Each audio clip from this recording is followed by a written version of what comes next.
The futility of a brokerage account. You don't know what you don't know. This isn't the first video I've done on the futility of something, some account, and I should preface this video. These types of videos are not necessarily about, they're not about the futility of an account. I'm not saying that there's something wrong with a certain financial product or financial strategy. Maybe I am saying that in other videos, but that's not what I'm saying with these titles and opening the video. It's about the second part. It's about you don't know what you don't know. And if you don't know what you don't know, then it's difficult to make the best decision, and you won't even know if you made the best decision. Now, it's just important to know what your options are. So anyway, a brokerage account, again, there's nothing necessarily wrong with the brokerage account unless you don't really know what you're doing. So let's do the good things first. So the first video I did in this concept was on a Roth IRA. So to figure out whether something's a good idea, we always need to compare it to our options. So let's compare it to a Roth, for example, Roth IRA. No income requirements. Doesn't matter how much money you make. You can put in as much money as you want to a brokerage account. Anybody can have one and open one, other than the obvious people like minors. Okay, so anybody can open one, and it doesn't matter how much money you make. There's no contribution limits, and there's no age restriction to get the money back out either. So that's nice, and that's why a lot of people like to use it to accumulate their wealth, because at some point you get to a point where you can't fit all your money into retirement accounts and employer-sponsored plans, 401ks, 403bs, SEP, simplified employee pensions, SEPs. So that's nice. But if we're only looking at that concept of, I want to invest more of my money, and you don't want to go into hard assets like real estate or anything, and then sure, on the surface that might be a great place to be, but little do people know there's plenty of other options out there that might not have the following issues that I'm about to mention. So let's look at the downsides. The downside is it actually isn't ideal for long-term accumulation, wealth accumulation, or capital accumulation, if you will. And the reason why is because it's not a tax-deferred account. The reason why people like putting money into qualified plans and IRAs, and why they tend to work for a lot of people, and they don't work sometimes, but the reasons why they do work is because of the tax deferral. If you've got potential taxes spilling out of your account every year, and depending on the types of actual investments you have in that account, there might be an even higher tax bill. I'll get to that in a second. Then that can seriously erode your wealth. And if you're starting out in your 20s investing, let's say you have the privilege and the opportunity to start investing really young in your working years, in your 20s, then that's a long time to have taxes erode the value of your wealth accumulation. So some people are not able to really get going investing that young because maybe they don't have a great job. But there's lots of people nowadays, Gen Z, contrary to popular belief, where it's Gen Z struggling and we're not making enough money, and millennials aren't doing so great either. You got to pay your dues just like all the other generations did. So there are plenty of them who are struggling, but plenty of them are making good money as well, and they are able to buy a house. They are able to max out accounts, and then the next place they want to go is a brokerage account. And again, if you've got all this extra money to invest, then but it's not for now. Wouldn't it be nice to have some tax deferral?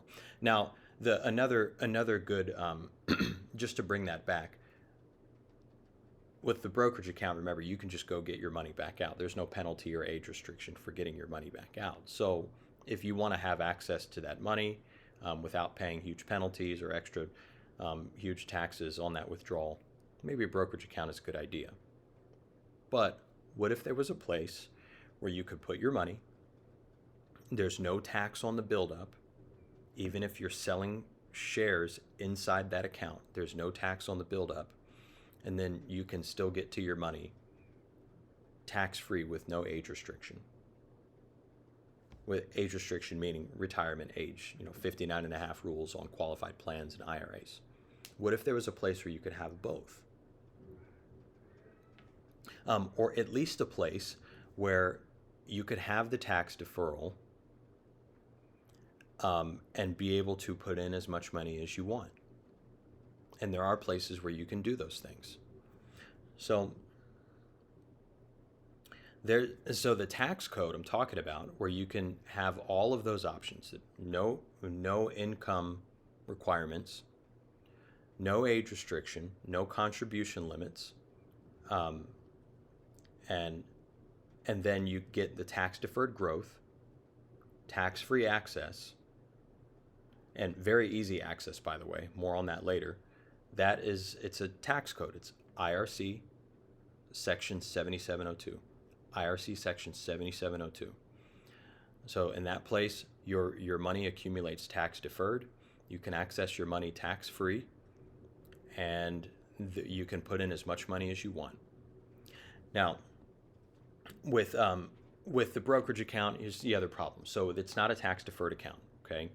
Now, depending on what you invest in, you might be able to optimize your tax situation. So maybe, the nice thing about a brokerage account is, hey, we can do all sorts of funds in there. We can do stocks, we can do bonds, ETFs, mutual funds, index funds. You can do CDs if you want. You can do a money market. Some of those selections, and I was going to say options, but I don't want that to be confused with the financial strategy or product, an option. But you can do options inside a brokerage account. That's another thing you can do. You can do margin. You can use a margin loan or a margin account with a brokerage account. So there's so many different things you can do, but we have to be conscious of the tax situation. We also need to be conscious of the fees. That's another issue. So with the tax situation, some of those investment strategies or investment products, I guess, may have a smaller tax bill. And then some of them may have a significantly larger tax bill. Like maybe some of them are going to just declare a capital gain in that fund that you invest in without you selling those shares. It's just going to declare the gain and you have to pay taxes. Some of them might produce a yield or dividend or income as if it's current income to you, like as if it's your own asset just generating income. And whether you take that income or not, whether you take that capital gain or not, that's a tax bill for you. So that's what can happen. Now, there's some other selections in there where maybe we don't have that much of an issue. Maybe we have a fund or an investment that doesn't pay any dividends or yield, so we don't have to worry about that current income. Maybe it doesn't declare a lot of capital gains, so we don't have to worry about that. But then we have to ask, okay, what else is it doing? Is the return on that worth it? Is there good management on that strategy? Meaning, if you invest in a fund, and does the fund have its own fund manager? And if it does, you're probably going to pay for that because you have to pay the management fee or the fund expense for those funds. And how much is that fee? Is it worth that fee? And how much is that eroding your wealth there? So taxes, fees, and then some people will implement strategies. So we'll implement strategies and say, okay, well, I can use a brokerage account and it'll be fine because, I'll just offset my gains with some losses. Okay.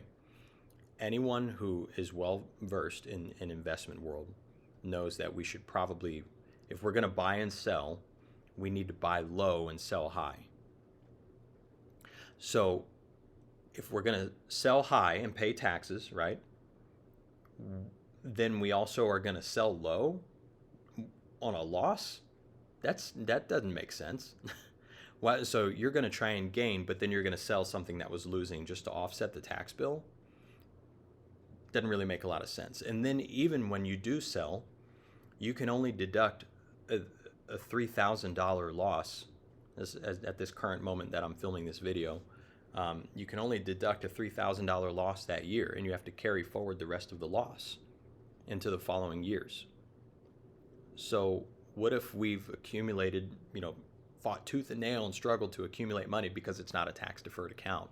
So we finally got a bunch of money in there. So that means our tax bill is going to be higher than when we first started, because the sizes of dollars, the amount of dollars we're working with is larger. So now we have a larger tax bill as well. Well, we have a larger tax bill, but we can only deduct $3,000. That $3,000 starts to mean a whole lot less. So we've got to be just very careful with a brokerage account when it comes to a tax standpoint on how we're investing our money. Now, again, the other details are the fees, and you can definitely find low fee selections. I'm trying to avoid using the word options because you can do that's its own financial strategy. You can do low fee selections in your brokerage, but we still need to think about, are the returns on that worth it, and is the low management on those selections worth it? So, and that's a whole nother topic, whole nother story. Won't get too much into that. Now, here's another nice thing about a brokerage account. How can we turn this all back around and make this selection, this financial product, a good idea? Well, it's not good for accumulation, but it can be good for wealth transfer. So when the owner dies, the new owner gets a step up in the cost basis. Now, again, if you're starting to grow your money, if you're starting to grow your money in your 20s and your 30s, relatively young, and then you don't die until your 80s, and for maybe people right this moment who are in their 20s or 30s, it might live a lot longer than that, because of the advancements in medicine and our improvement of just overall quality of life. They might live a whole lot longer than that. So that's a long time before we finally get that step up in basis. Now, in some states, it also works. That provision can work between spouses. So you have a married couple, they own a joint brokerage account together. One spouse dies, that surviving spouse will get this step up in the cost basis.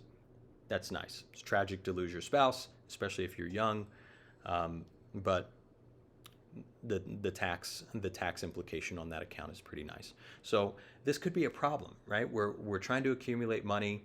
We get the step up in basis, but it's not until 40, 50, maybe even 60 years from now. What are we going to do about that? Well, since it's not a qualified account, you could leverage it through using a line of credit. You could take, similar to a life insurance policy loan, similar to a home equity loan, you can borrow against non-qualified assets, such as the life insurance, the real estate, home equity loan, home equity line of credit, or you could borrow against your business. Well, you could do the same thing with a brokerage account. Now, all the rules for that get into a whole nother area of how do you qualify for the loan? What are the rules on the brokerage firm, the management firm that has the custody on your money? Where is the money and what are their rules? Are they doing the lending, or are they partnering with another company like a bank or an actual lending firm that does the lending for them?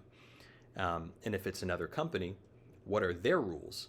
So it's just something to think about, but that is a way to, it can be a great way if you qualify and you use it properly to maintain your position in the market, not having to sell at a loss, not having to sell at a gain and incur a tax bill, and you can access that liquidity.